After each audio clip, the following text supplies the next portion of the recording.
বড় বোনের বাসায় গিয়ে মাছ ওঠানোর অনেক চেষ্টা করলাম বড়শি দিয়ে, কিন্তু সেটা আর পারলাম না। আসসালামু আলাইকুম এভরিওয়ান, সবাই কেমন আছেন? সবাইকে নতুন আরেকটি ব্লগ দেখার জন্য স্বাগত। সেই দিন ছিল শুক্রবার আর আমরা সবাই মিলে চলে গিয়েছিলাম বড় আপুর শ্বশুর বাসা। আপু অনেকদিন যাবতই বলছিল তাদের বাসায় যেতে, তবে আমরা যেতে পারিনি আমাদের সময় সুযোগের কারণে। এরপর সবাই মিলে আমরা এই সুন্দর ভিউ দেখতে দেখতে চলে গিয়েছিলাম। এই জায়গাটার নাম হচ্ছে বাবুল খায়ের প্রজেক্ট। আমাদের বের হতে হতে প্রায় 11:30টার মতো বেজে গিয়েছিল। আর এই সময়টা এই দিকটা অনেক বেশি ক্লিয়ার থাকে আর কি, কোনো মানুষজনই থাকে না। বেশিরভাগ সময় দেখা যায় বিকেল থেকে একটু মানুষজন থাকে, ঘুরতে আসে সবাই এই জায়গাটা।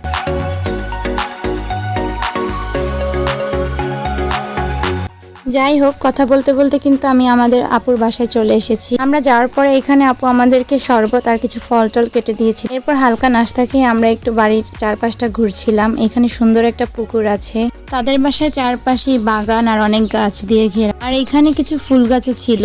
আর এই যে এই গাছটা তো আমরা অনেক আগে দেখেছি, এখন আর সচরাচর তেমন দেখা যায় না, তবে আপুদের বাসায় গিয়ে আমি এই গাছটার দেখা পেয়ে গিয়েছি। এই গাছটার নাম আমাদের এলাকায় লজ্জাবতী নামে পরিচিত। এরপর আবার ঘরে গিয়ে দেখলাম বাচ্চা কাচ্চারা কি করছে, তারা আবার আমাকে হাই দিচ্ছে ক্যামেরা দেখে। এরপর আবার পুকুরের এখানে আসলাম, এখানে একটা দেখলাম বড়শি আছে, তো বড়শিটা নিয়ে আমি একটু মাছ ধরার চেষ্টা করছিলাম। আর আমার ছেলে বারবার প্রশ্ন করছিল, মা তুমি এটা দিয়ে কি করো, এটা দিয়ে কি করে?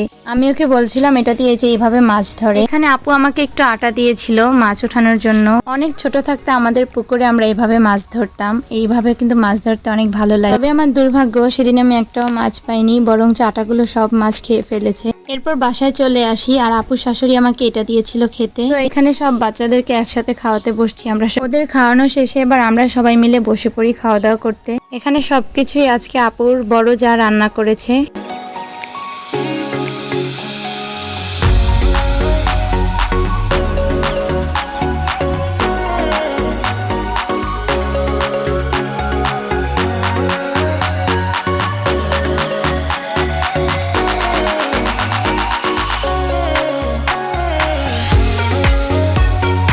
তো এখানে আমি খাচ্ছিলাম আর একটু একটু করে ভিডিও করছিলাম। খাওয়া দাওয়া শেষ করে কিছুক্ষণ রেস্ট নিয়েছিলাম।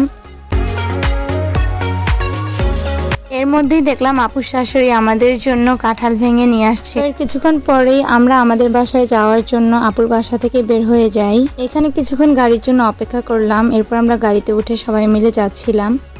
এখন অলমোস্ট 4:30টার মতো বাজে, আর এই দিকের ভিউটা তো অসম্ভব রকমের সুন্দর ছিল।